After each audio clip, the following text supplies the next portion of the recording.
Many thanks for joining us on the newsroom. I am Mary Kanu.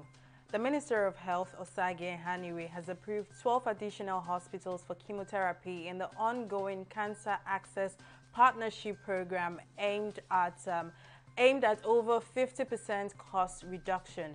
The minister, in a statement issued on Thursday in Abuja to mark the World Cancer Day, to raise awareness on cancer and to encourage its prevention, early detection and treatment, said the Federal Ministry of Health under his watch had continued to improve access to cancer care services, especially in diagnosis, chemotherapy and radiotherapy services. Ehanire further disclosed the Health Ministry is working on improving services in some hospitals across the country. The Muslim rights concern MIRIC has appealed to the federal government to compensate farmers whose crops were destroyed by Fulani heads. MIRIC Director Ishaq Akintola made the appeal in a statement issued in Lagos today. Akintola says the compensation, which might be in installment, be paid to those whose farms were destroyed throughout the federation. The group also says it has shreds of evidence, including video clips of how heads destroyed farms belonging to members of MIRIC. 2 persons have died and 8 others seriously injured in a road traffic crash along the Kaduna-Abuja highway. Security agencies conducting operations on the road say the incident involved 4 vehicles and was caused by speeding and commuters driving against traffic. Security agencies have evacuated the fatalities, giving emergency attention to those injured, some of whom were unconscious. Kaduna State Governor Nasir El-Rufai has expressed shock at the repeated traffic violations and made a renewed call to drivers plying the highway to desist from the deadly practice of driving against the flow of traffic. And in COVID stories, Anambra State Governor Willie Obiano has imposed a curfew on the state following the increasing cases of COVID-19.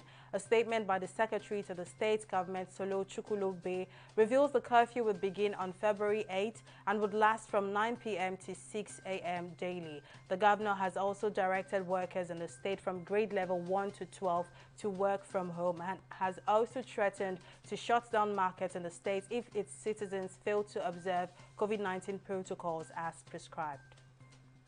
And in business news, the Fiscal Policy Reforms Committee has urged Nigerians with unclaimed dividends and dormant account balances not more than 6 years old to commence the process of claiming them.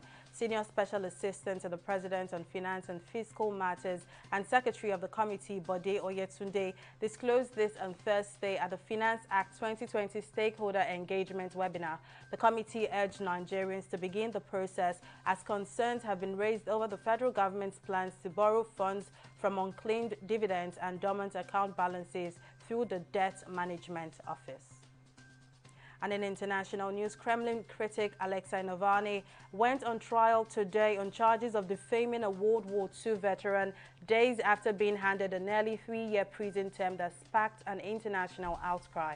Legal pressure has been mounting on Navalny and his allies since he returned in mid-January to Russia from Germany, where he had been recovering from a poisoning attack with the nerve agent Novichok.